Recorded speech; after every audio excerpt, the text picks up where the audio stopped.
Pode Aprender. O Pode Aprender é o seu espaço para debater temas importantes para a educação básica brasileira.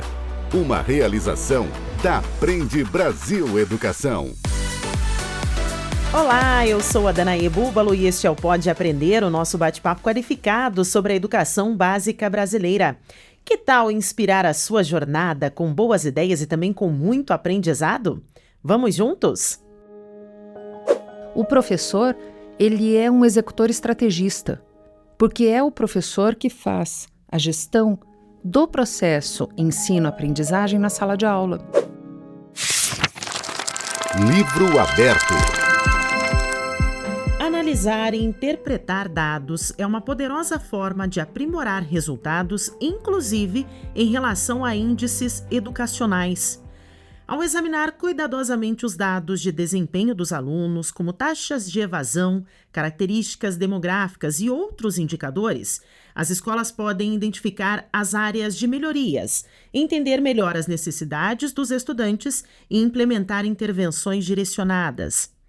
Essa abordagem, baseada em dados, não apenas ajuda a avaliar o progresso individual dos estudantes, mas também contribui para a formação de estratégias que promovem a equidade e a inclusão, garantindo que todos os alunos recebam uma educação de qualidade.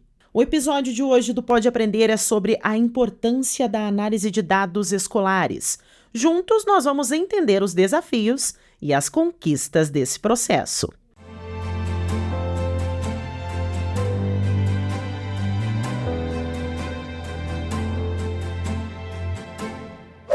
Pega a caneta. Hoje a gente conversa com a Maria Cristina Lindstrom. Ela atua na compilação de dados para fornecer ao time pedagógico da Aprende Brasil Educação os indicadores mais relevantes do Sistema de Monitoramento Educacional do Brasil. Além disso, ela realiza pesquisas sobre legislação nacional e estadual que impactam diretamente nas políticas públicas da educação, contribuindo para a formação continuada dos profissionais envolvidos nesses aspectos. Além disso, a Maria Cristina também trabalha na produção de conteúdo para aprimorar a comunicação com os municípios. Maria Cristina, então, seja muito bem-vinda ao Pode Aprender. A gente agradece imensamente a tua participação. Seja muito bem-vinda. Eu que agradeço estar aqui. É um grande prazer. Muito bacana. Eu gostaria da gente começar, assim, então, a conversar sobre como que essa análise de dados educacionais, ela pode auxiliar os gestores municipais nas escolas, né? E a identificação, como que eles conseguem identificar essas possibilidades de melhoria nas redes de ensino, Maria Cristina? Bom, a gente tem que dar um passinho para trás antes e lembrar o seguinte: pela legislação brasileira, toda criança, todo estudante na educação básica, ele tem direito a 3 elementos. Ele tem direito ao acesso à educação, quer dizer, ele tem direito a uma vaga. Ele tem o direito à permanência, quer dizer, ele tem o direito de permanecer na escola e ter o seu percurso escolar garantido. E ele tem o direito da aprendizagem. O primeiro e o segundo direitos, eles são relativamente simples de serem alcançados, porque abrir uma vaga e manter a criança dentro da escola é o movimento, digamos, mais elementar. O mais complexo é o movimento para garantir a aprendizagem, porque para garantir a aprendizagem, eu preciso entender muito bem o que é necessário para estruturar esse ambiente de aprendizagem. E isso significa pensar não só na infraestrutura, salas, cadeiras, ambiente, mas também recursos e profissionais adequadamente preparados para isso. Então, o gestor municipal, assim como o gestor escolar, e aí a gente tem que fazer uma distinção bem bacana. O gestor municipal é aquele responsável por toda a rede de ensino. É o que nós chamamos normalmente de secretário de educação. O gestor escolar é aquele que nós chamamos de diretor. Assim, usando uma simplificação, né? Uma generalização. Mas o que a gente tem que lembrar? Esses indivíduos são responsáveis pela criação, elaboração e aplicação, ou melhor, estrategicamente a aplicação de políticas públicas. Para quê? para garantir o acesso, a permanência e a aprendizagem das crianças. Então, tudo que um gestor escolar ou municipal realiza só tem um foco: o direito da criança ao acesso, a permanência e a aprendizagem. Mas para isso é necessário entender o que somos, quer dizer, como a rede está estruturada, o que precisa ser alterado, melhorado e como isso vai ser feito ao longo do tempo. Para construir esses planos de trabalho, portanto, políticas públicas, é imprescindível ter dados estruturados para serem analisados. Porque se a gente não tem uma noção da realidade, qualquer caminho vale. Né? Naquela máxima, qualquer caminho vale se eu não sei para onde vou. Então, se nós temos que ter uma eficácia na estruturação da rede de ensino, sem dados educacionais consistentes, nenhum gestor municipal ou escolar saberá para onde ir. Então vamos começar explicando o que são esses dados, né? Quais são também esses dados? Você poderia citar para nós, por favor? Claro. Bom, em se tratando do contexto brasileiro, nós temos algumas séries históricas de dados que são essenciais. O primeiro, sem dúvida nenhuma, é o censo escolar ou censo educacional. O censo escolar é um processo semelhante ao censo que a gente conhece lá do IBGE, só que ao invés de ser realizado a cada 10 anos aproximadamente, ele é realizado anualmente. E o que ele faz? Ele faz uma compilação de todos os dados, que vão desde as matrículas até o perfil dos matriculados, dos professores, das características das instalações das escolas. É um censo muito amplo. E deste censo saem os dados estruturais para todas as políticas públicas brasileiras. Esse censo acontece em etapas ao longo do ano e ele é capitaneado pelo INEP. O INEP é o principal instituto de pesquisas sobre educação, né, de um modo geral, associado ao governo federal. Então, o que acontece no censo escolar? As redes municipais e estaduais alimentam um banco de dados. Esse banco de dados passa por um processo de validação e nos entrega, né, o INEP nos entrega anualmente uma sinopse desse censo com todos os dados estruturados e organizados. A partir desses dados brutos, nós podemos construir indicadores. E aí, dentro de uma dimensão de tempo, por exemplo, dentro de uma série histórica, nós conseguimos perceber evoluções e tendências. A outra fonte maravilhosa de dados que nós temos sobre a educação são os processos avaliativos, que ocorrem de tempos em tempos. O processo mais famoso no Brasil é o chamado SAEB, né, que é um sistema de avaliação, e ele acontece, a grosso modo, entre quinto e nono ano. Quinto, nono e terceiro ano, mas quinto e nono ano são os fundamentos mais importantes para nós. Agora, com o programa, com o Compromisso Criança Alfabetizada, há uma nova avaliação em desenvolvimento, que é a avaliação do segundo ano. Essa é muito especial, porque ela avalia o desenvolvimento da alfabetização das crianças, se as crianças estão ou não no contexto da alfabetização, dentro daquilo que é a expectativa. Todos esses dados são disponibilizados a público. E o que nós fazemos? Nós do CIMEB, né? O sistema de monitoramento é tratado carinhosamente como CIMEB, ele tem uma marca CIMEB. Então, o sistema de monitoramento realiza o quê? A compilação desses dados e a organização desses dados para que eles se convertam em indicadores. E daí sim podemos observar tendências, perfis, características e aí ajudar os nossos gestores, né, os nossos parceiros, nesse processo de planejamento que eles realizam. E quais são os benefícios e a importância deles para esses processos, né? Para esse processo de ensino-aprendizagem que vão atender, né, as necessidades individuais dos estudantes? Tá, vamos por partes, assim. A gente tem que dar um outro passinho para trás aí. Então, até 2020, nós tínhamos um fundo provisório chamado Fundeb, que é A sigla basicamente representa Fundo de Desenvolvimento da Educação Básica e Valorização dos Profissionais da Educação. O Fundeb, até 20, ele era para funcionar como um fundo emergencial, provisório, para dar justamente um grande, vamos dizer, impulso na educação brasileira. Quando em 20 ele se tornou, por força de um movimento dentro do Congresso Brasileiro, um fundo permanente, criou-se oportunidade também para uma mudança de chave bem importante. Até 20, o Fundeb fazia a divisão dos recursos exclusivamente pela dimensão censitária. Quer dizer, o número de crianças matriculadas na rede, de estudantes matriculados, correspondia ao valor transferido para a rede. Criou-se, então, uma oportunidade para trabalhar com a dimensão de qualidade. Olha só que interessante. Qualidade, o que significa isso?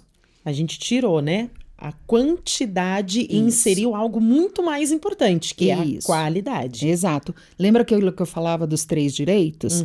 Então, o primeiro e o segundo, acesso e permanência, eles estão na dimensão quantitativa. A aprendizagem está na dimensão qualitativa. Exato. E aí foi criado também um novo arranjo relacionado à complementação da União. A União, quer dizer, o Estado brasileiro como um todo, ele contribui para o Fundeb, para a construção da equidade no âmbito do financiamento, né, dos estudantes, da vida estudantil dos brasileiros. Independente do estado em que estiver, você tem um valor mínimo a ser aplicado. Para cada município, também há uma dimensão mínima. Essa complementação da União, ela funciona olhando a dimensão censitária, mas também se impôs no campo dos arranjos institucionais, dos arranjos entre os entes federados, se impôs um novo regime colaborativo, em que o recurso do ICMS passou a ser estruturado a partir dessa dimensão de qualidade. Vou aproveitar, você falou o ICMS. O que é esse ICMS educacional? Só para os nossos ouvintes entenderem um pouquinho do que a gente está falando, Maria Cristina. Perfeito. Todos os estados brasileiros são responsáveis, cada ente federado, né, estado, cada UF, é responsável pela arrecadação do ICMS.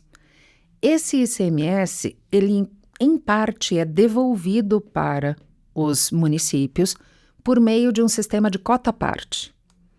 Esse sistema de cota-parte, ele define que uma parte do ICMS total arrecadado no estado vai ser dividido entre os municípios daquele estado.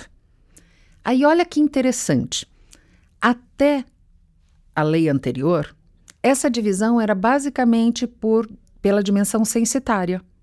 X número de alunos, X tamanho de cota-parte, tranquilo.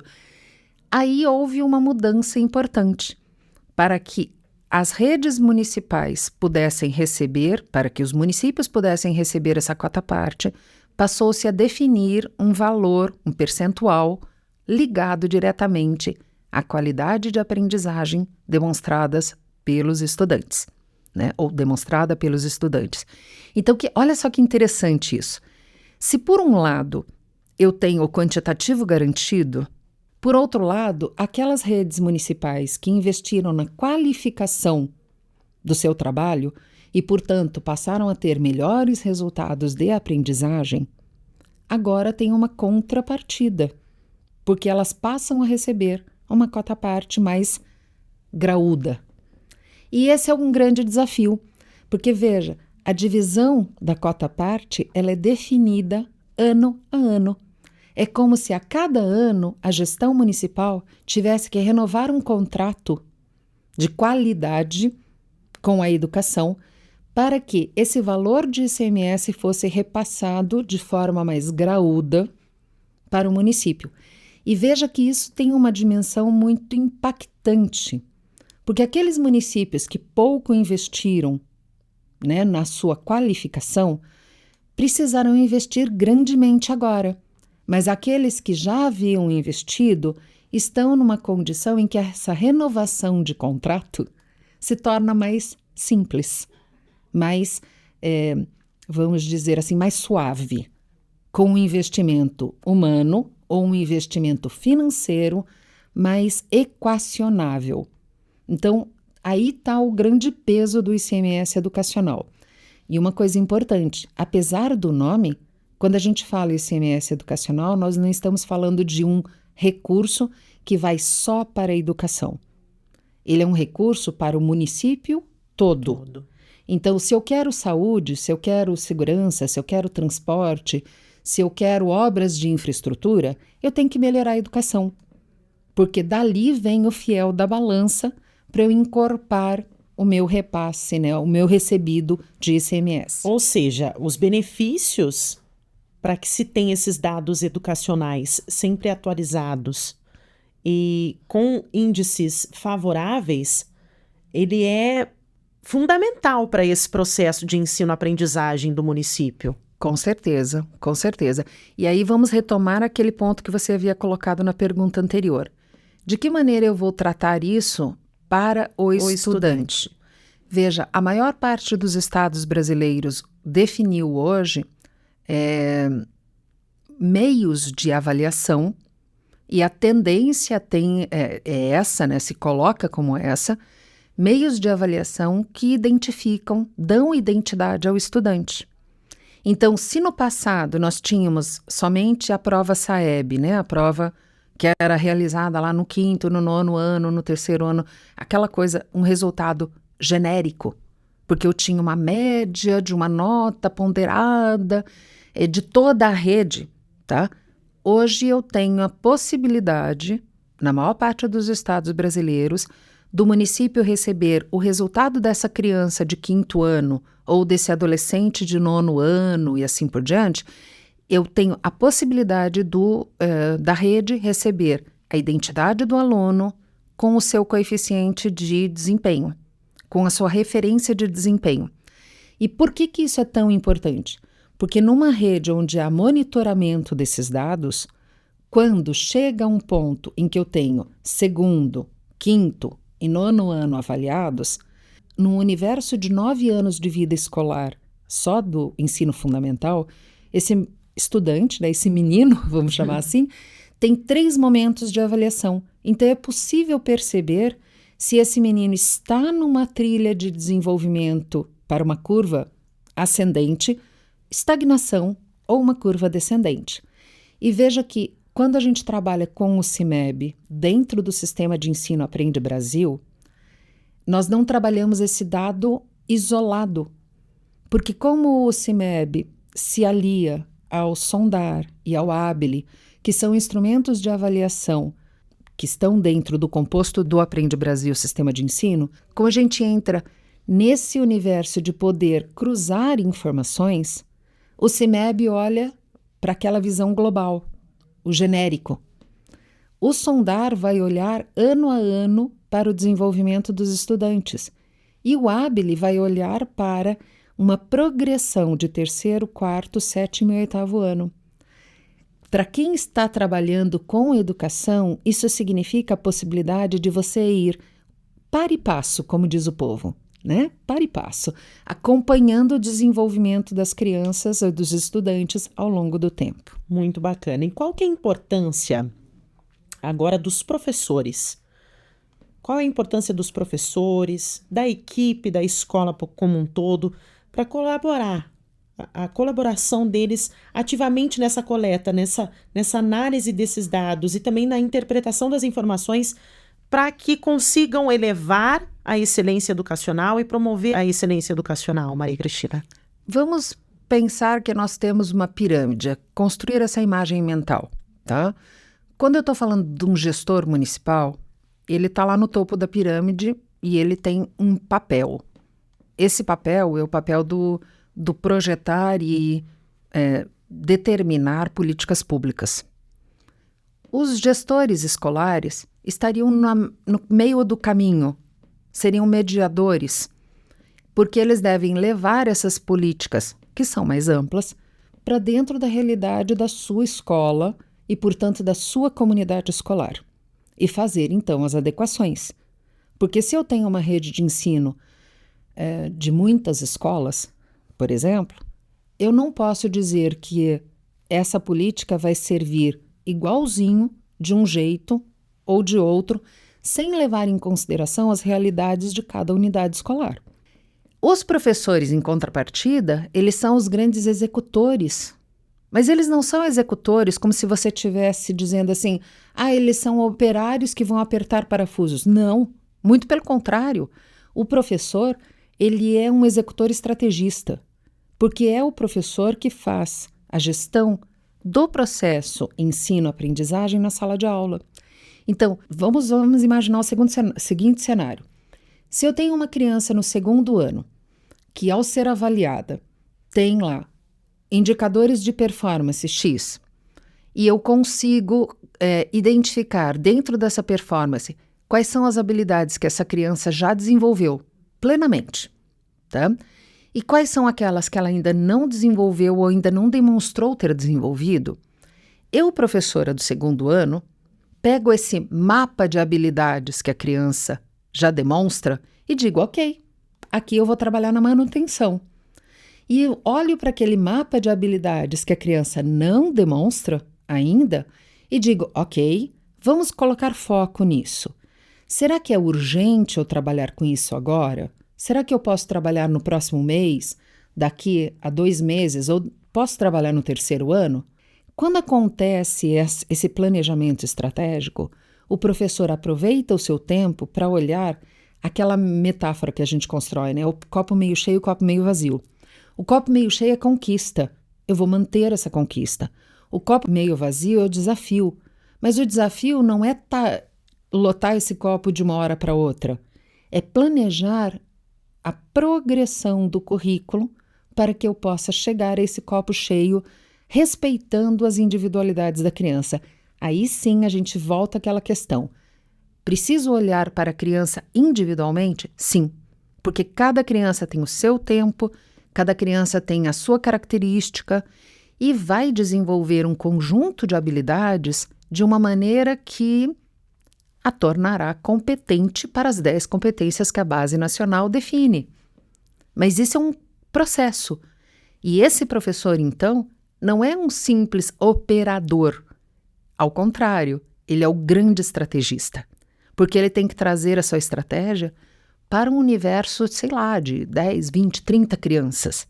Então, para cada uma delas, ele vai ter que construir a sua adequação para melhor atendê-la e, portanto, garantir terceiro direito, aprendizagem. Muito legal. Diversão para casa. Nós chegamos a um momento aqui do nosso podcast, Maria Cristina, que eu sempre peço para os nossos convidados, para eles deixarem dicas. São dicas de leituras, de filmes, de sites, que eles possam estender o tema para quem ficou um pouco mais curioso, quer pensar um pouco sobre essa análise de dados na escola, aprender um pouco mais sobre a importância, né? Disseminar também essa importância para os outros colegas, os outros professores. Então, eu gostaria que você trouxesse, se você tivesse alguma dica para os nossos ouvintes de alguma leitura que seja importante nesse momento, ou de algum site, de algum filme. Eu daria uma dica, mas eu tenho certeza que algumas pessoas fugiriam dela, tá?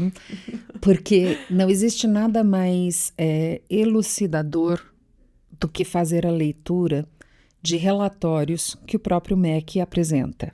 O MEC apresenta relatórios de altíssima complexidade, com gráficos, com notas técnicas, com descritivos muito detalhados da maneira como os dados são coletados e tratados. Porque se eu não sei como os dados são coletados e tratados, eu não tenho como dar a eles sentido e significado, tá? Então, a primeira recomendação que eu faria seria que, principalmente os gestores municipais e os gestores escolares tivessem um estudo um pouco mais consistente sobre o que é o SAEB, como é que são constituídas, né, as complementações da União, o VAAT, o VAAF e o VAAR. Então, entender o que é o ICMS educacional do seu estado, porque aqui nós temos políticas que são nacionais, mas políticas que são estaduais. Precisamos entender também, né, como isso opera dentro da realidade da minha escola ou da realidade do meu município. Por outro lado, eu chamaria a atenção dos professores, porque os professores têm uma tendência a olhar os números e não conseguir vislumbrar nesses números o seu próprio trabalho. Então, por exemplo, a prova SAEB de 2023 foi realizada lá em outubro, novembro, se não me falha a memória. Os resultados preliminares foram entregues agora, em maio. E nós temos a notícia, né, de que os resultados finais serão devolvidos a público, né, depois de conferidos, etc., agora no final do mês de junho, talvez avançando para julho. Ou seja, metade do ano já passou. Exato. E aquelas crianças que foram avaliadas lá no 5º ano, no 9º ano, não estão mais na mão desse professor. Mas, olha só que interessante isso. Usando a lógica da engenharia reversa, quando eu tenho um resultado do estudante que já foi meu, é meu trabalho, e eu vejo esse resultado, copo meio cheio, copo meio vazio, e eu olho para esse copo meio cheio e vejo, puxa, talvez na matemática não tenha sido um bom resultado, ou talvez na língua portuguesa não tenha sido um bom resultado. Aí a gente faz um caminho reverso. Como eu trabalhei? Como foi desenvolvido? Que lições eu posso aprender desse processo? E como eu posso, a partir dessas lições, potencializar o meu trabalho para o próximo ciclo? É claro que todos nós passamos por um contexto de pandemia. E a pandemia teve impacto? Sim, é indiscutível. Mas se tem uma coisa que nós aprendemos com a pandemia, é que, independente do contexto, do mais grave contexto que nós vivemos em termos de crise sanitária, né, mundial, independente do contexto, nós temos caminhos possíveis. E mais importante, todas as crianças têm o direito de aprender ao longo de sua vida escolar. Pode ser que o menino não aprendeu, não foi alfabetizado no 2º ano como devia. Teve que ser alfabetizado ainda no 3º, ainda no 4º. Mas se ele foi alfabetizado, o percurso escolar dele está sendo garantido. No Brasil, infelizmente, nós temos uma cultura de reprovação. E vou dizer isso, quando você falou lá de taxas de evasão. Uhum. A taxa de evasão, que nós chamamos de abandono escolar, a taxa de evasão, ela é reflexo direto da reprovação. Direto. Porque a reprovação representa, para a criança, um voltar atrás. Um voltar atrás. Eu perdi um ano inteiro da minha vida. E se eu perdi um ano inteiro da minha vida uma vez, 2 vezes, que motivação eu tenho para continuar nessa escola? Então, quando a gente fala do professor olhar para o seu caminho, o seu percurso e aprender com os seus acertos e com os seus erros, eu estou dizendo, professor, repense a reprovação. Repense a reprovação. Porque a reprovação de hoje pode representar para o menino, daqui a alguns anos, porta de saída de abandono da escola. Da educação. Exato. E nós sabemos que crianças ou adolescentes que têm interrompido seu processo de aprendizagem, de educação formal, né, regular, são candidatos ao subemprego, à marginalização e todas as outras mazelas que nós temos em nossa sociedade. Aí é um efeito dominó que nós vamos ter, né? Perfeito, perfeito. É claro que nós temos inúmeros exemplos de pessoas que superaram todas as dificuldades e chegaram. Mas quando a gente coloca isso na ponta do lápis, vamos lá olhar para os dados, isso se torna desesperador. O Anuário da Educação de 2021 trouxe um dado muito interessante. De cada 100 crianças que entravam na escola, apenas 69 terminavam o 3º ano do ensino médio. O fato de só 69 terminarem já é um tapa na cara. Mas mais grave do que isso, quando se faz a análise do que esses meninos demonstram, meninos não, já marmanjos, né? Quando a gente faz análise do que eles demonstram como aprendizagem consolidada, eles têm pouca coisa a mais de 10% É um índice muito pequeno. da aprendizagem da matemática. Então, quando a gente vai olhar e dizer assim, puxa, mas por que tem tanta gente endividada, faz boleto, faz cartão de crédito? Então, porque se a pessoa tem só 10% do entendimento da matemática, como é que ela vai entender o que é juro simples ou juro composto? Que são a essência do endividamento. Então, não dá para a gente descolar uma coisa da outra. O fenômeno empobrecimento, marginalização e etc., não sai do além. Ele sai da nossa realidade, daquele lugar onde nós poderíamos estar intervindo e muito, que é a realidade da escola. Maria Cristina, muito obrigada pela tua participação aqui no Pode Aprender. Eu vou deixar aberto agora um espaço para que você possa deixar os seus contatos.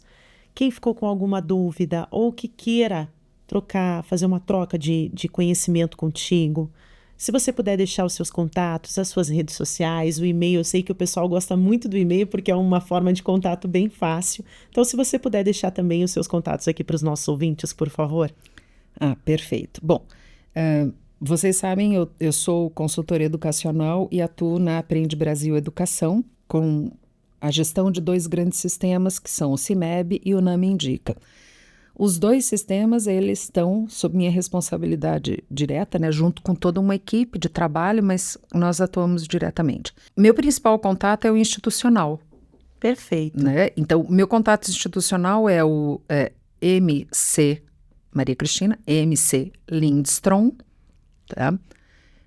@positivo.com.br e não sou muito adepta a redes sociais, não, tá? Esse negócio de rede social ocupa muito tempo.